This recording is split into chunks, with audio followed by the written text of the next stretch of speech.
Que os irmãos abrissem a palavra do Senhor comigo lá no livro de Mateus, capítulo 20.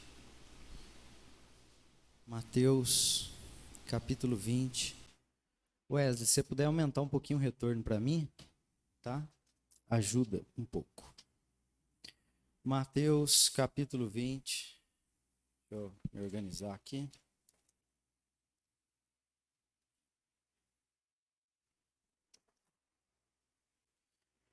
Mateus.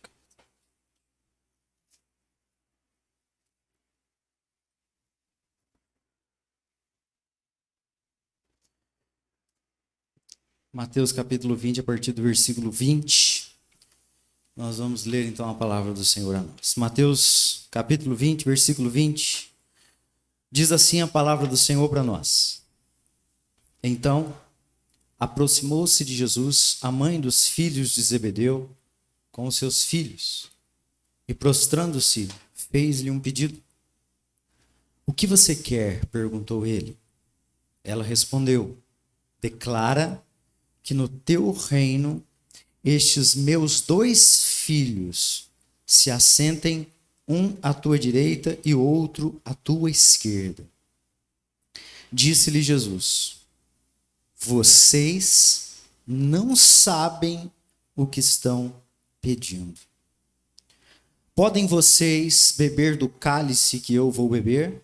Podemos, responderam eles.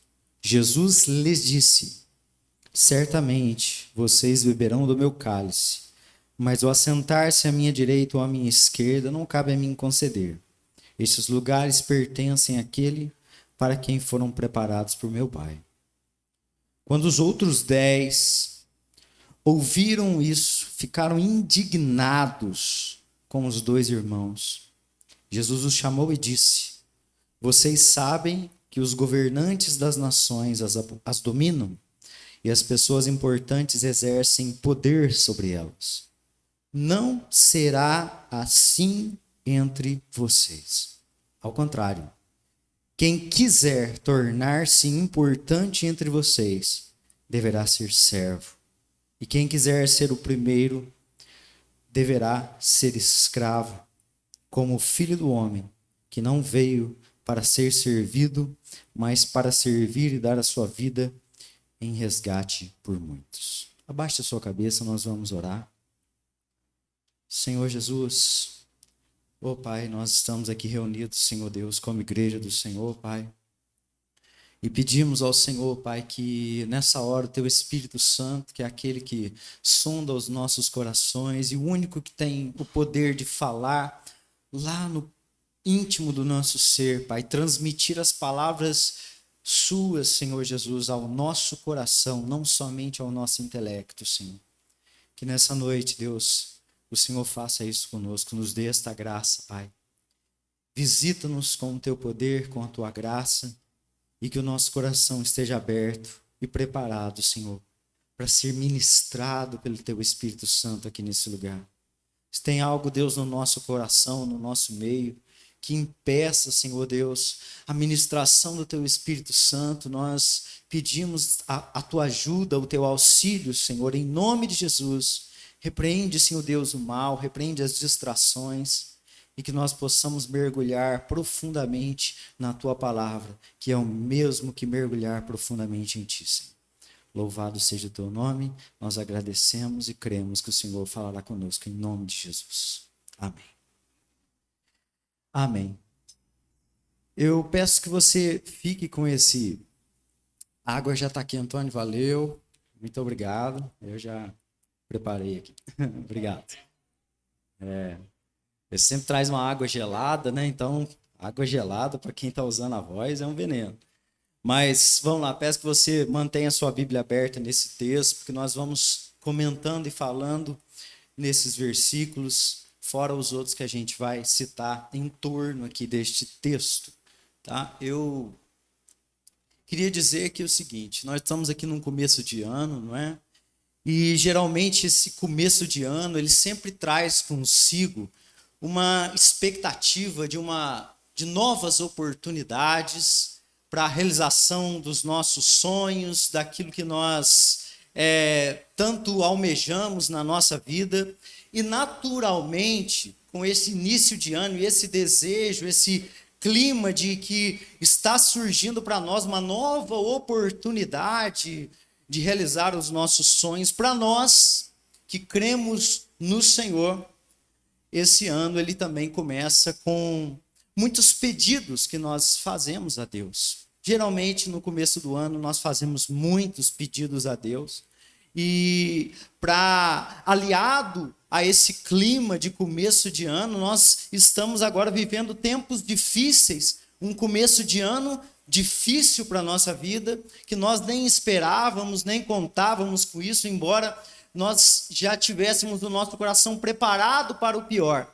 Mas nós começamos um ano de uma maneira difícil, e este fato, aliado a que no começo do ano, nós temos sempre esse senso de realização, de oportunidades, de sonhos, aliado a tudo isso, a esses dias maus. Então esses pedidos, eles se intensificam ainda mais nesse período, e nesse período específico que nós estamos vivendo. São pedidos pela nossa família, são pedidos por amigos, por familiares que estão talvez passando momentos difíceis, ou nós mesmos que estamos passando problemas em nossa vida. São pedidos pessoais por saúde, por prosperidade na nossa família, na nossa casa, por provisão de Deus nesse ano que a gente está se entrando. Então são muitos os pedidos que nós fazemos a Deus neste começo de ano e que já fizemos ao Senhor.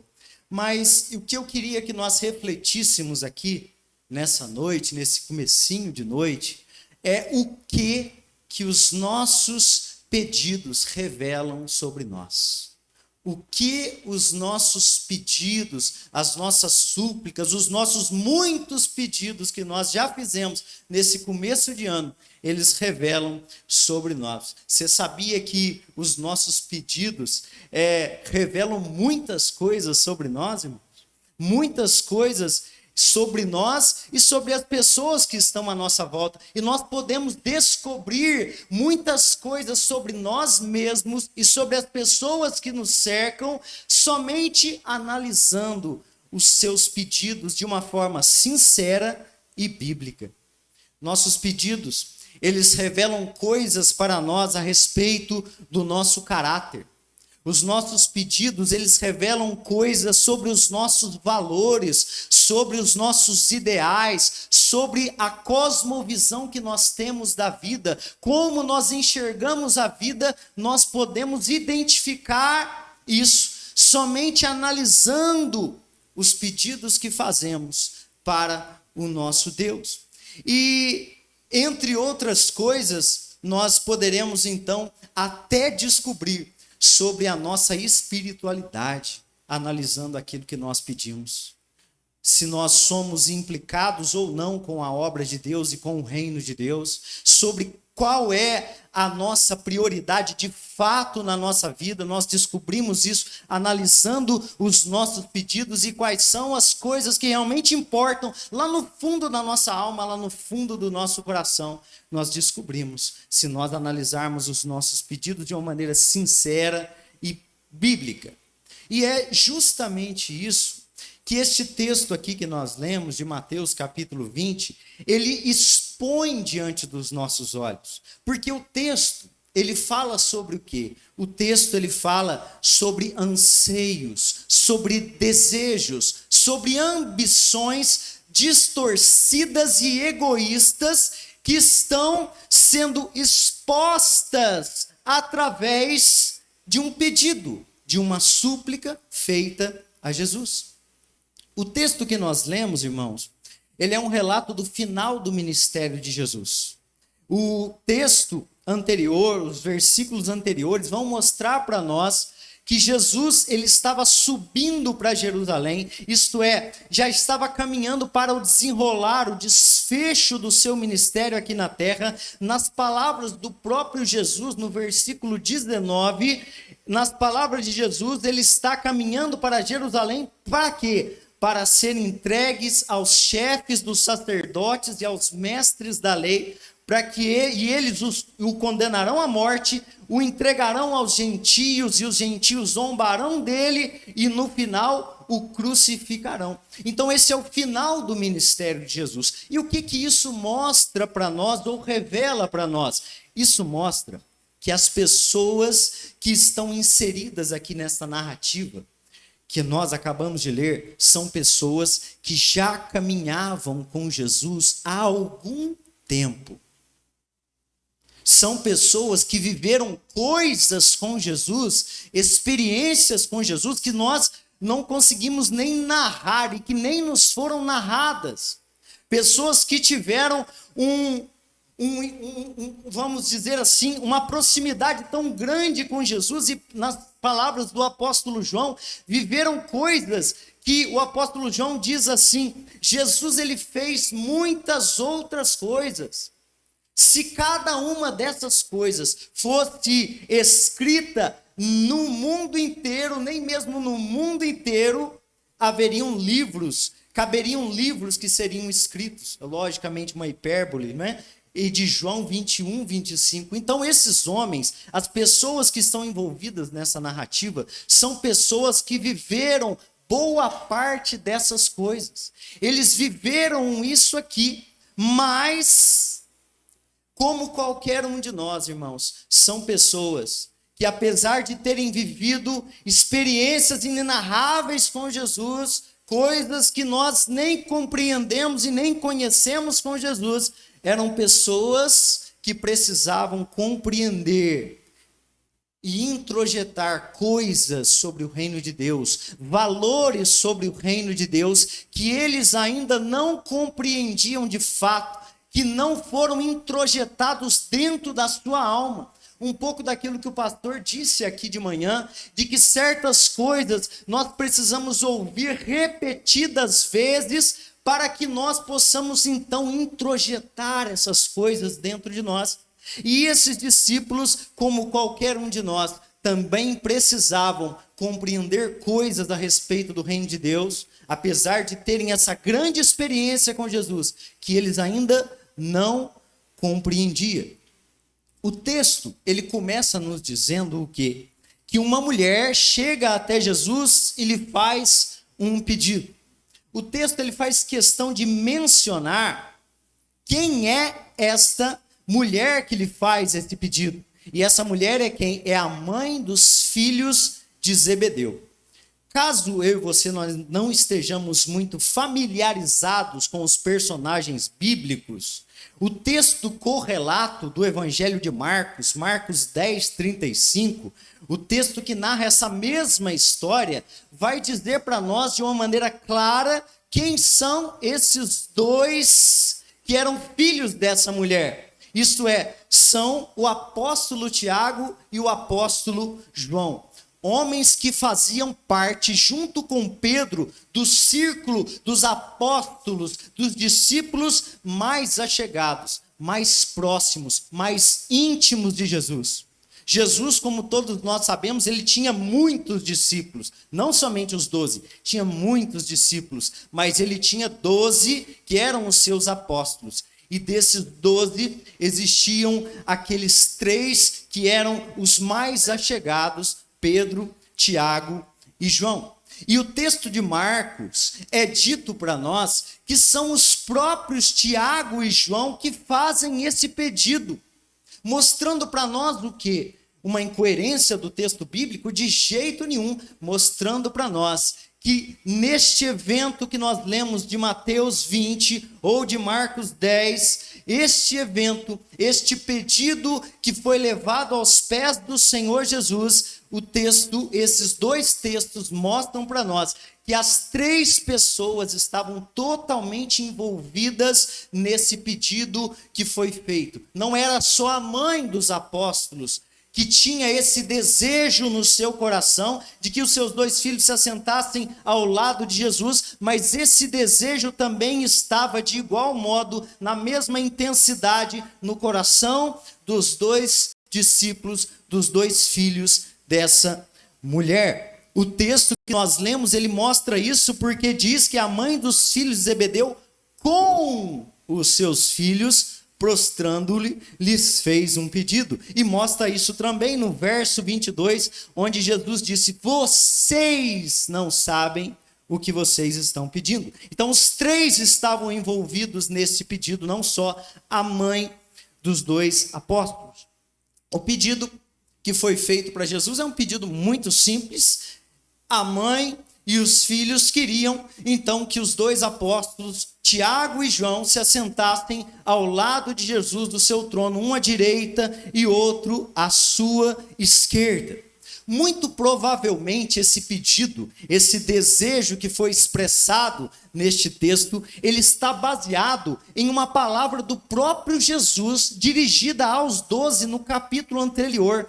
19:28 vai dizer o quê? Jesus, ele diz para os 12 de uma maneira clara que quando ele, Jesus, se assentasse no seu trono glorioso, ele faz uma promessa para esses homens. Qual que é a promessa? Vocês também se assentarão em 12 tronos. Então, em primeiro lugar, o que este pedido que foi levado a Jesus, ele revela? Ele revela, em primeiro lugar, que esses homens creram na palavra do Senhor. Eles acreditaram naquilo que lhes foi dito e prometido por Jesus no capítulo 19, versículo 28. Mas isso também revela e mostra que é muito fácil nós crermos naquilo que nos convém crer. Por quê? Porque quando Jesus disse para eles, então, que eles iriam se assentar em 12 tronos, 2 minutos eles creram na hora. 12 tronos, eu estou dentro. Essa recebe que é de Jesus. Eles não tiveram dificuldades com isso. Mas quando Jesus falava da sua morte, da sua ressurreição, das coisas que estavam envolvidas neste processo de morte, ressurreição, sofrimento e tudo que nós sabemos que esses homens, eles tiveram o quê? Uma big dificuldade para crer e compreender aquilo que Jesus lhes havia dito, sendo que Jesus disse isso repetidas vezes ao longo do seu ministério. Nós vemos aqui nos versos anteriores que nós lemos aqui, verso 17, verso 18 e verso 19, o que Jesus está fazendo nesses versículos, irmãos? Jesus está mais uma vez predizendo a sua morte e a sua ressurreição. Mas a gente sabe que mesmo depois de que isso aqui aconteceu, a morte e a ressurreição de Cristo, nós sabemos que mesmo depois que isso aconteceu, os discípulos ainda continuaram incrédulos a respeito daquilo que Jesus falou, mesmo depois de já ter acontecido. Tanto é, irmãos, o interessante é que em Marcos 16:14, quando Jesus aparece para eles ressurreto, o que ele faz? Ele lança em rosto a incredulidade dos discípulos.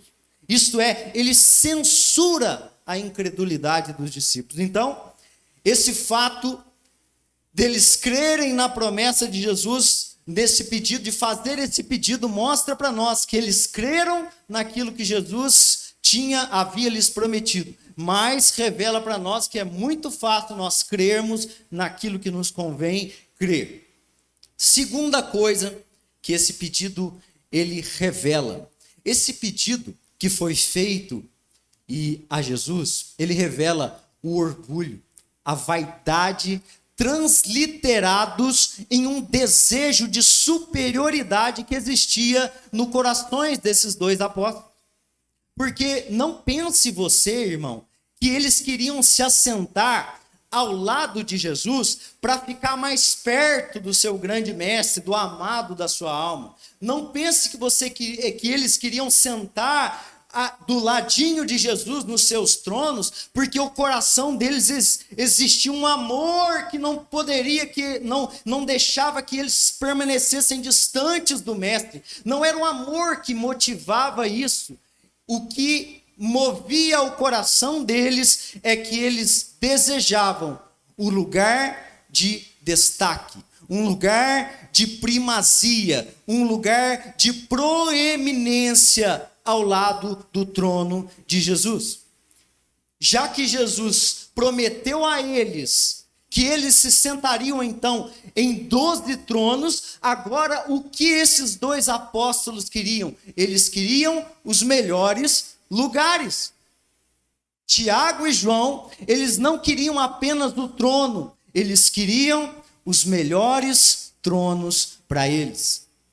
Que leva automaticamente a terceira coisa que este pedido, que esse simples pedido, se podemos dizer assim, né? Esse simples pedido revela para nós, revela uma visão totalmente distorcida e equivocada a respeito do reino de Deus, onde se julga e se idealiza o reino de Deus com base nos reinos aqui deste mundo, onde os mais importantes são aqueles que têm mais poder, onde os mais importantes são aqueles que têm mais privilégios, onde os lugares de destaque são reservados a quem? São reservados aos mais fortes, aos mais habilidosos, onde o maior é aquele que é servido por todos, onde aquele que tem autoridade domina sobre os seus liderados.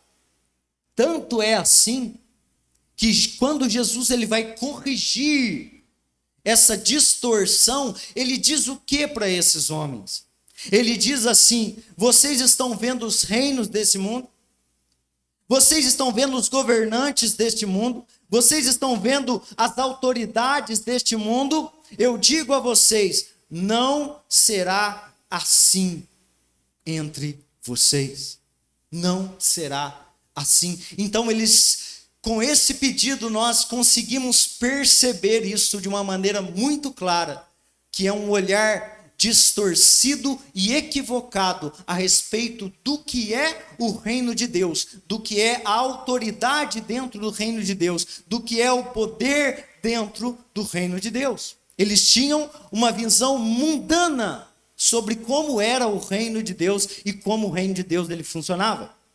E a quarta, última coisa que esse pedido ele revela sobre eles é que eles não sabiam o que eles estavam pedindo.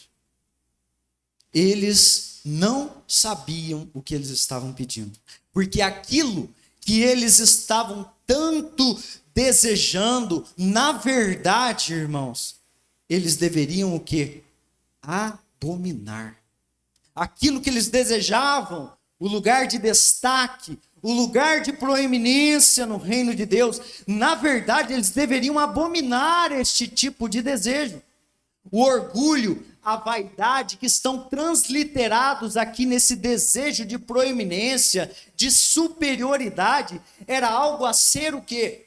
Combatido, algo a ser corrigido, algo a ser suprimido dos seus corações e não algo a ser incentivado, estimulado e muito menos confirmado. Se Jesus desse a eles o que eles tanto queriam, Jesus estaria lhes fazendo o mal e não o bem. Estaria lhes causando, irmãos, o dano e não um benefício, como eles pensavam. Porque Jesus estaria o quê? Se ele desse a eles o que eles tanto desejavam, Jesus estaria confirmando um sentimento e um desejo que deveria ser desestimulado e corrigido. Desestimulado e corrigido. Agora, sabe o que é o mais interessante aqui desse texto? Mais interessante do que nós podemos descobrir analisando de uma maneira muito simples o pedido que foi feito a Jesus, é a reação dos outros discípulos. Isso aqui é o mais interessante de tudo. Por quê? O que o texto diz da reação dos outros discípulos quando ficaram sabendo que Tiago e João fizeram esse pedido ao grande mestre? O que eles sentiram? O texto diz para nós que eles ficaram o quê? Indignados. Sabe o que é indignação? Sabe o que é indignação? Indignação é o sentimento que nos leva a estar extremamente insatisfeito e revoltado com alguma coisa. Essa indignação não era um pequeno desconforto, não era uma pequena insatisfação, era algo extremamente revoltante ao coração desses outros apóstolos. Era algo que os deixou extremamente insatisfeitos com aquilo que lhe foi proposto ou pedido por João e Tiago.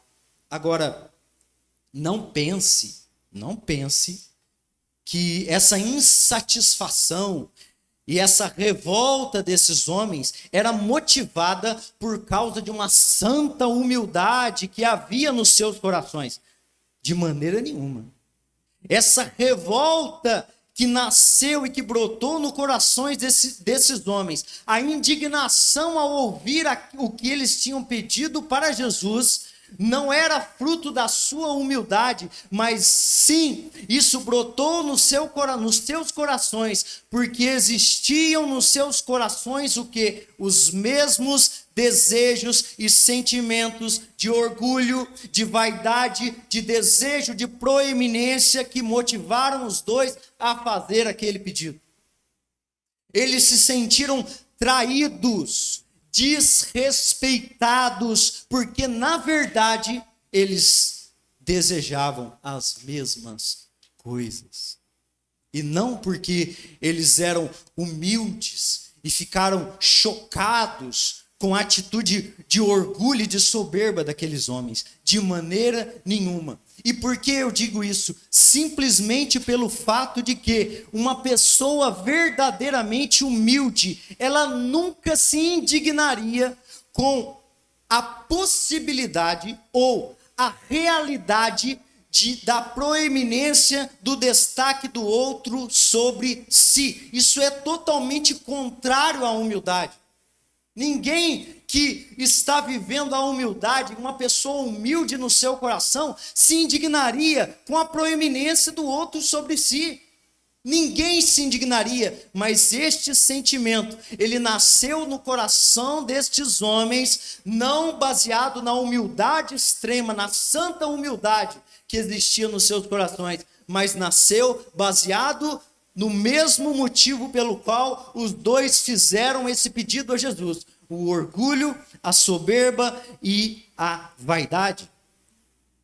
Então Jesus, aproveitando, tudo isso que aconteceu como grande mestre que era e é nas nossas vidas, ele vai fazer o quê? Ele vai usar esta situação, problema, difícil, para o quê? Para ensiná-los mais uma vez como é que funciona o reino de Deus e ensinar para eles mais uma vez o valor da humildade e o valor do serviço dentro do mesmo. E é assim que Deus ele faz na nossa vida. Deus ele usa os nossos erros, Deus usa os nossos equívocos para nos ensinar aquilo que nós tanto precisamos aprender. Glória a Deus, porque ele trabalha na nossa vida como ele fez na vida desses homens. Ele usou esta situação difícil para ensiná-los aquilo que eles precisavam urgentemente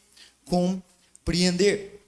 E a primeira coisa que Jesus ele vai ensiná-los é a respeito do reino de Deus, é que o reino de Deus ele não é como os reinos e os governos deste mundo. Jesus vai ensiná-los que não dá para trazer para dentro do reino de Deus, não dá para trazer os métodos, os valores, os costumes, os princípios e as estruturas que regem os reinos deste mundo. Porque a autoridade e a importância dentro do reino de Deus, ela é medida e ela também é exercida com base em coisas absolutamente diferentes e opostas. Os reinos e governos deste mundo, segundo o texto que nós lemos, eles são regidos ou eles exercem o seu governo através do domínio e do poder, ou seja, eles exercem pela capacidade de sujeitar e controlar o outro. Mas entre eles, entre os que fazem parte do reino de Deus, o que Jesus disse para eles? Não será assim. Vocês perceberam os reinos deste mundo? Vocês olharam como essas coisas funcionam? Vocês viram então que os reinos deste mundo, eles exercem o seu governo através do domínio do poder, sujeitando e controlando o outro segundo a sua vontade. Ele diz: entre vocês não será assim. Mas se não será assim, se não será da forma como nós pensamos, se não é da forma que nós conhecemos, como será então? Jesus ele responde para esses homens. Como será então o governo do reino de Deus, a autoridade no reino de Deus, se não é da forma como nós conhecemos, da forma como nós pensamos que ele deveria ser? Como é? Jesus diz: ao contrário. Ao contrário do quê? Ao contrário de tudo o que pensamos, conhecemos, idealizamos e até o contrário daquilo que nós queremos. O reino de Deus, ele não é como os reinos do mundo e ele é ao contrário de tudo isso. Perceba aqui, nessa fala de Jesus, a complexidade de se compreender o governo e a autoridade no reino de Deus, humanamente falando, porque essas coisas no reino de Deus, elas não são iguais às formas que nós conhecemos, elas não são nem parecidas com as formas como nós conhecemos, elas são o quê? Elas são o contrário de tudo aquilo que nós conhecemos, idealizamos sobre o exercício e do governo e da autoridade. Porque as pessoas importantes dentro do reino de Deus são aquelas que não são aquelas que são servidas por um maior número de pessoas, não são aquelas pessoas que têm muitas pessoas sobre as suas ordens ou sobre a sua disposição para que elas então realizem a sua vontade, os seus desejos, os seus projetos, os seus sonhos, enfim. Mas as pessoas importantes no reino de Deus, que estão nessa posição elevada aos olhos de Deus, são aquelas pessoas que estão à disposição do outro, para lhe servirem conforme a vontade de Deus, a semelhança do Filho do Homem, que não veio para ser servido, mas para servir e dar a sua vida em amor, em resgate de muitos. Então o princípio é o oposto daquilo que nós conhecemos, e nós não podemos trazer os princípios do mundo e achar que o reino de Deus será algo parecido, porque ele não é parecido com os governos e nada do que nós vemos aqui neste mundo. Ele é o contrário de tudo isso. Para que você entenda este princípio de Deus a respeito do governo, da autoridade, vou te fazer uma pergunta. Quem é mais importante? Você ou Deus? Quem é mais importante? Você ou Deus? É Deus? Tem certeza? É? Deus? E aí eu vou te fazer uma outra pergunta. Deus é o mais importante, certo? O mais importante, infinitamente mais, é Deus. Amém? Amém. Então eu vou te fazer uma pergunta, para que você entenda a ótica do reino de Deus a respeito do governo, do domínio e da autoridade. Pergunto para você, quem serve mais? Você a Deus ou Deus a você? Quem serve mais? Você a Deus ou Deus a você? E aqui serviço é literal, é fazer algo em prol de. Não tem nada a ver com culto, com adoração, não tem nada disso. Fazer algo em prol de. Quem serve mais? Você e eu a Deus ou Deus a nós? Infinito vezes infinito, infinitamente mais, Deus nos serve muito mais do que nós servimos. Não existe nem a comparação dessa pergunta.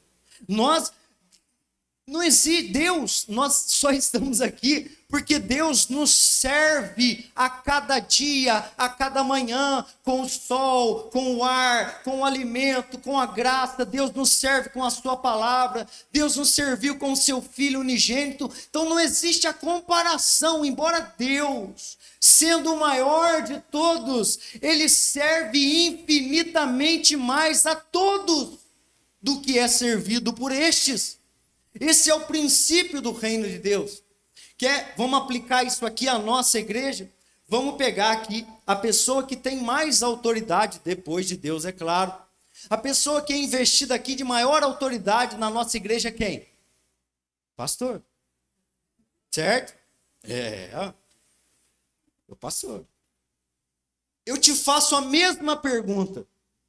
Quem serve mais? Você ao pastor ou o pastor a você?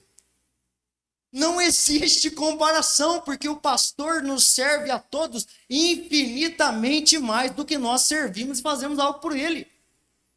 E isso governa todos os ministérios aqui da igreja. Pegue o seu líder, o seu professor e faça essa mesma reflexão ou pergunta: o meu líder serve mais a mim ou eu a ele? Não existe essa comparação. Porque nós somos infinitamente mais servidos pelos nossos líderes do que de fato servimos a eles. Porque isso não está errado. Essa é a lógica divina. Essa é a lógica do reino de Deus. O reino do Senhor, ele é desta maneira. As coisas são o contrário. Se isto aqui fosse um reino humano, nós todos estaríamos servindo a nossa autoridade, seja ela o pastor, seja ela o nosso professor de escola bíblica, seja ela o nosso líder aqui na igreja, nós estaríamos servindo a eles infinitamente mais do que eles fazendo algo por nós. Mas no reino de Deus, porque o princípio é aplicado a ele sendo infinitamente maior, excelso, Deus Santo, nos serve infinitamente mais do que nós fazemos alguma coisa de fato para Ele. Infinitamente. Nós dependemos dEle para todas as coisas. E Ele não depende de nós para nada. Dito tudo isso, essa reflexão que nós fizemos de Mateus capítulo 20, o que fica para todos nós a respeito de tudo isso que nós lemos e meditamos? Fica para nós, como nós estamos iniciando um ano e nós fizemos muitos pedidos a Deus, e nesses tempos difíceis nós aumentamos ainda mais os nossos pedidos a Deus feitos esse ano. A primeira coisa que fica para nós é que os nossos pedidos dizem muito sobre quem nós somos. Dizem muito sobre a nossa vida. E se nós formos sinceros conosco mesmo e nos analisarmos de uma maneira sincera, verdadeira e bíblica, nós vamos passar a nos conhecer de uma maneira muito melhor, somente analisando os nossos pedidos, as nossas orações, os nossos clamores a Deus. Segunda coisa, não importa o quão maduro nós sejamos na fé, não importa quantas experiências nós já tivemos com Jesus, sempre existem coisas, valores, princípios a respeito do reino de Deus que nós precisamos introjetar em nós e que nós não compreendemos como nós deveríamos compreender. Terceira coisa que nós aprendemos, que é muito fácil nós crermos naquilo que nos convém da palavra de Deus, mas muito difícil crermos e acreditarmos naquilo que é conflitante com o que pensamos, o que desejamos. Quarta coisa, guarde isso no seu coração. Muitas vezes nós queremos o melhor para nós, porque nós não estamos dispostos a dar o melhor para os outros.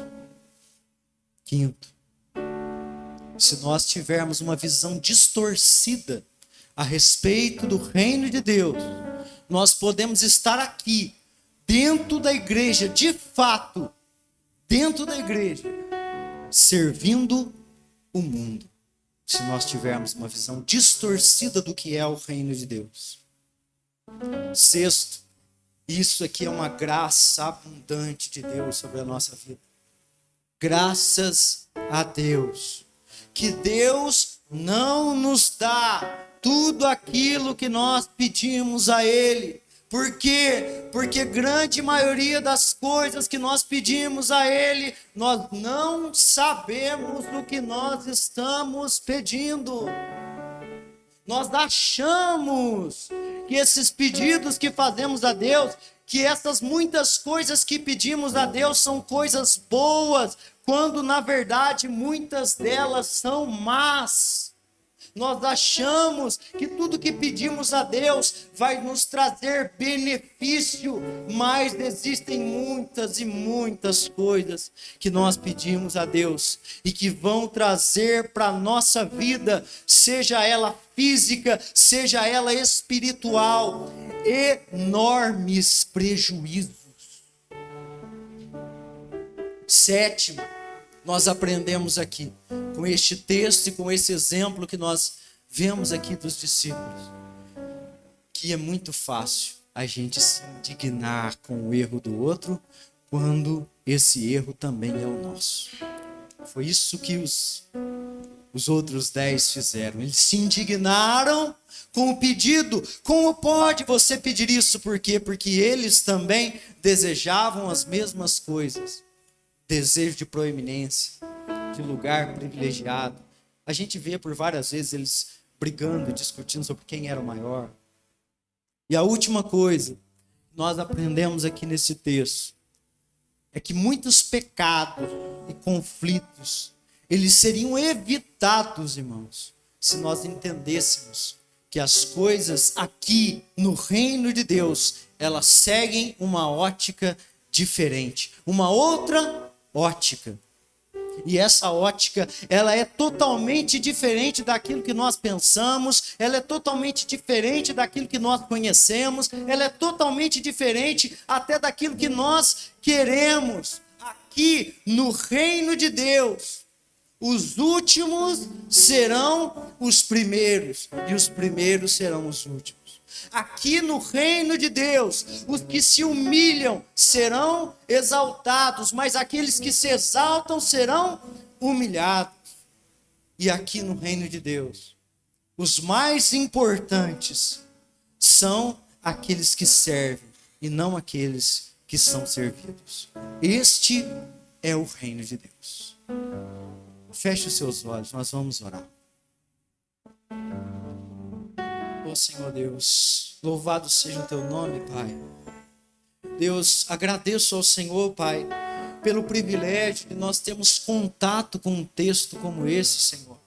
Que é um texto, Senhor Deus, que mexe com o nosso profundo do nosso coração, Pai. Porque nós não somos diferentes, Senhor Deus, dos teus apóstolos, Pai. Nós não somos diferentes deles, Senhor. Muitas vezes nós somos tomados, Senhor Deus, por esse orgulho, por essa vaidade, por esse desejo de proeminência, Senhor. Oh, Pai querido, e através deste texto, deste exemplo, Senhor, nós somos exortados, corrigidos. O Senhor nos trata, Senhor, como filhos.